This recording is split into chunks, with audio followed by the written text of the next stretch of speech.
अस्सलामुअलैकुम स्टूडेंट्स, आज हम करेंगे द इकोइंग ग्रीन की एक्सरसाइज का सेकंड पार्ट। तो चलिए क्वेश्चन नंबर 3 से हम स्टार्ट करते हैं। Read the paragraph and underline the topic sentence in the paragraph, take the correct option for the given question. आपने इस पैराग्राफ को रीड करना है, टॉपिक सेंटेंस को अंडरलाइन करना है। नेक्स्ट पेज के पे आपको क्वेश्चन दिए हैं, आपने उसको टिक भी करना है। सबसे पहले हम फीचर देख लेते हैं गुड टॉपिक सेंटेंस के। A strong topic sentence include clear specific language. जो टॉपिक सेंटेंस होता है उसकी लैंग्वेज बिल्कुल वाज़ेह होनी चाहिए, क्लियर होनी चाहिए। And avoid the use of वेग एंड एम्प्टी वर्ड्स। गैर वाज़ेह अल्फाज और गोल मोल बात से परहेज़ किया हो। A good topic sentence conveys message clearly. वो अपना पैगाम बिल्कुल वाज़ेह तौर पर कन्वे करे। An effective topic sentence capture the reader's attention and encourage him to read the further. एक अच्छा टॉपिक सेंटेंस जो होती है पढ़ने वाले के अटेंशन को कैप्चर करता है और उसको इनकरेज करता है कि वो इस पैराग्राफ को मज़ीद पढ़े। तो मैंने इस पैराग्राफ को रीड कर लिया था और उसके टॉपिक सेंटेंस को भी अंडरलाइन कर लिया था, फिर भी इसको दोबारा से हम रीड कर लेते हैं। Joyland Lahore is an amusement park, एक तफरीही पार्क है। रिक्रिएशन प्लेग्राउंड है, तफरीही प्लेग्राउंड भी है। For all the age group, तमाम उम्र के लोगों के लिए। It is situated near fortress stadium Lahore cantt. ये लाहौर कैंट के फोर्ट्रेस स्टेडियम के करीब वाक़या है। इट वॉज इस्टेब्लिश इन 1977, 1977 को तामीर किया गया। There are many exciting game, यहाँ पर बहुत से अच्छे गेम है like video games, carnival games. Video games carnival games एक तरह का प्ले होता है जिसमें मुख्तलिफ करैक्टर पार्टिसिपेट करते हैं। Which attract more visitors specially children. जो बच्चों और बहुत ज़्यादा आने वाले जो विजिटर सैर के लिए जो आते हैं उनकी अटेंशन को भी कैप्चर करता है। There are amazing creative secure rides and slides. इसमें बहुत सी महफूज राइड्स और स्लाइड्स भी हैं। Joyland rides include pirate boat, kid ride, discovery rides, free fall train, octopus ride, top spin ride. ये सारी वहाँ पर राइड्स हैं जो अवेलेबल हैं। Children enjoy a lot riding the variety of swings and rides.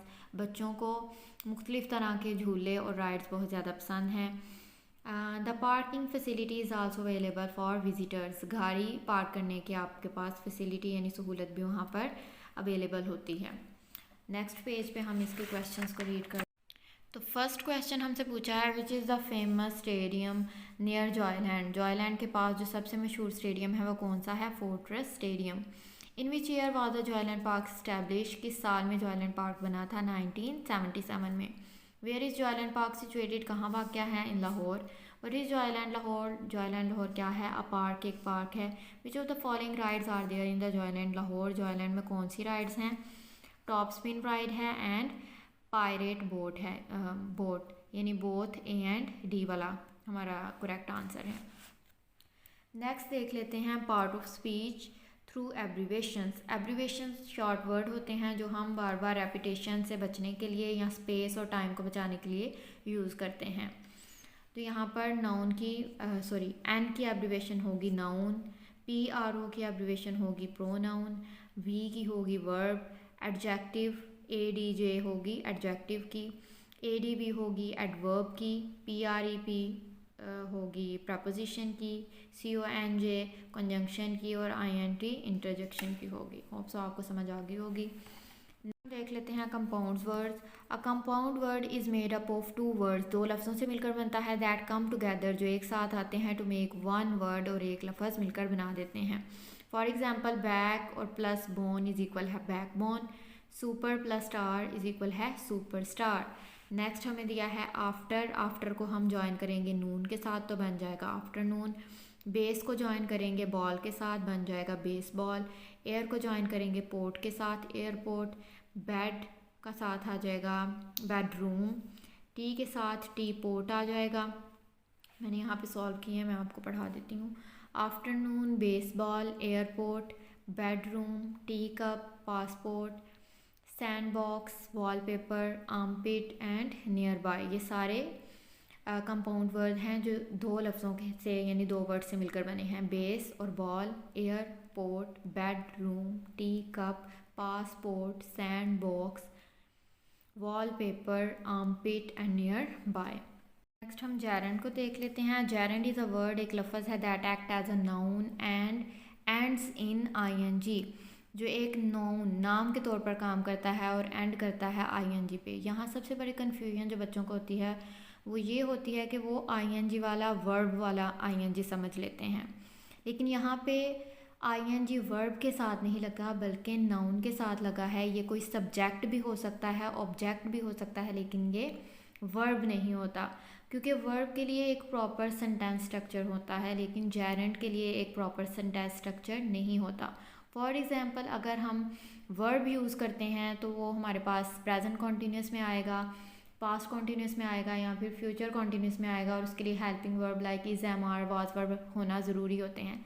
लेकिन जेरेंट के लिए कोई भी रोक टोक नहीं। फॉर एग्ज़ाम्पल अगर आप नाउन अगर इसको कंसिडर करते हैं तो एक नाम है, जैसे एप्पल एक नाम है, तो एप्पल को आप कहीं पे भी इंडेफिनेट में फ़िट कर सकते हैं, परफेक्ट टेंस में फ़िट कर सकते हैं, कॉन्टीन्यूस में भी फ़िट कर सकते हैं। इसी तरह ये आईएनजी वाला जो जेरेंट है, जो कि नाउन हो सकता है, ऑब्जेक्ट हो सकता है, सब्जेक्ट हो सकता है, इसको आप किसी भी सेंटेंस में फ़िट कर सकते हैं। Like I don't like eating junk food. अब देखें ये कोई कॉन्टीन्यूस वाला सेंटेंस नहीं है, यहाँ पे कोई हेल्पिंग वर्ब इसके साथ ही एम, आर, वाज वर्ब वगैरह यूज़ नहीं हो रहा। ये एक आई डोंट लाइक, ये इंडेफिनेट टेंस है जिसके साथ ईटिंग लग रहा है, तो ईटिंग यहाँ पर क्या होगा, एक जेरेंट होगा। My favourite hobby is swimming in the fresh water. Geraint basically एक एक्टिविटी के तौर पर काम करता है, जैसे ईटिंग एक एक्टिविटी है इसी तरह स्विमिंग एक एक्टिविटी है। My favourite hobby is swimming, यहाँ पे ऑब्जेक्ट पे के तौर पर और एक्टिविटी के तौर पर इस्तेमाल हो रहा है और इसके साथ आईएनजी लगा है, इसीलिए ये होगा जेरेंट। नेक्स्ट पेज पे भी हम देख लेते हैं इसको एक दफ़ा। अब देखें यहाँ पर बताया गया है I will call you after arriving at the Jallo park. अब यहाँ पे is, am, are, was verb वगैरह कोई भी हेल्पिंग वर्ब यूज़ नहीं हुआ, डायरेक्टली अराइविंग के साथ अराइव के साथ आईएनजी लगा के अराइविंग बना दिया गया है, यानी एक एक्टिविटी शो हो रही है कि मैं आ रहा हूँ, तो ये जेरेंट होगा। Tahir dislike hunting and fishing. Tahir को शिकार करना और मछलियाँ पकड़ना बिल्कुल पसंद नहीं है, तो यहाँ पे हंटिंग फिशिंग एक्टिविटी शो हो रही है, इसीलिए ये जेरेंट होगा। सीइंग इज़ ब्लीमिंग, सीइंग और ब्लीमिंग दोनों जेरेंट होंगे। The police arrested him for over speeding. अब यहाँ पे स्पीडिंग, ओवर स्पीडिंग जो है वो ऑब्जेक्ट को शो कर रहे हैं, तो स्पीडिंग यहाँ पर जेरेंट होगा। Hiking is the mountain was tiring but fun. अब हाइकिंग जो है यहाँ पर सब्जेक्ट के तौर पर यूज़ हो रहा है, टायरिंग यहाँ पर एक्टिविटी बताई जा रही है, माउंटेन वाज टायरिंग बहुत थका देने वाली है, तो ये दोनों क्या है यहाँ पर जेरेंट होंगे। यहाँ पे क्योंकि कोई helping verb is, am, are वगैरह भी यूज़ नहीं हुआ है। आगे पैराग्राफ को हम देख लेते हैं। आपने पैराग्राफ राइट करना है माय फेवरेट पार्ट पे। A paragraph must have a focus and one main idea. उसका एक खास आइडिया होना चाहिए कि आपने वो पैराग्राफ किस बारे में राइट किया है। It should give the reader a clear point picture the topic of point you are writing about. पढ़ने वाले को पता चलना चाहिए कि आपने पैराग्राफ किस बारे में लिखा हुआ है। Here are the parts of a paragraph. Paragraph के अब कितने 3 पार्ट्स हैं। फर्स्ट वाला पार्ट है topic sentence introduce the main idea. जो पहला सेंटेंस टॉपिक आपने लिखना है उससे रीडर को मेन आइडिया मिल जाना चाहिए कि वो पैराग्राफ किस बारे में पढ़ने जा रहा है। The body is the main part of the paragraph. It contain supporting details to explain and develop the topic more clearly. अब नेक्स्ट उसकी बॉडी आती है जिसमें आपने टॉपिक सेंटेंस को लेकर चलना है और उससे रिलेटेड ही आपने सारी बातें करनी हैं। The closing sentence conclude the main idea and may provide a link to the coming paragraph। अब वो जब आप क्लोज करेंगे तो सारा लिंक किसके साथ होना चाहिए, जो आपने बॉडी या टॉपिक सेंटेंस दिया था उस पर आपने कंक्लूजन देना है। तो चलिए पैराग्राफ को भी रीड कर लेते हैं। My favourite park from my childhood. मेरे बचपन से Jilani park is one of my most favourite places in Lahore. Lahore की मेरी पसंदीदा जगहों में एक जिलानी पार्क रहा है। फ्रॉम आवर चाइल्डहुड, हमारे बचपन से ही, आई रिमेंबर, मुझे याद है, डैट ऑलमोस्ट एवरी ईयर, तकरीबन हर साल, we use to visit Lahore, हम लाहौर की सैर के लिए जाया करते थे। In Lahore many other places were also my favourite. Lahore की बहुत सी दूसरी जगह भी मेरी पसंदीदा थी, but on top of list Jilani park was there. लेकिन सबसे ऊपर लिस्ट में जिलानी पार्क होता था। द ब्यूटीफुल ग्रास लॉन्स, खूबसूरत घास के मैदान, प्रीटी फ्लावर, खूबसूरत फूल, अट्रैक्टिव प्लांटेशन, मतवज्जा कर देने वाली शजरकारी, different stalls of food items, खाने के मुख्तलिफ चीज़ों के stalls, and everything of Jilani park, और जिलानी पार्क की हर चीज़ में डैट पार्ट रियली अपीलिंग, मेरे लिए हर चीज़ को बहुत ज़्यादा दिलचस्प बना देती थी। लास्ट टाइम आखिरी दफ़ा आई विजिटेड पार्क, मैंने पार्क को विज़िट किया था इन 2021 में, but my passion for visiting this park was as strong as in my childhood. मेरा पैशन इस पार्क को विज़िट करने के लिए ऐसा ही था जैसा कि बचपन में हुआ करता था। होप सो आपको ये पैसेज भी अच्छा लगा होगा और आपकी हेल्प हुई होगी। तो नेक्स्ट हम थर्ड लेसन की वीडियो भी जल्द से जल्द बना के आपके साथ शेयर करेंगे। तब तक के लिए अल्लाह हाफिज़।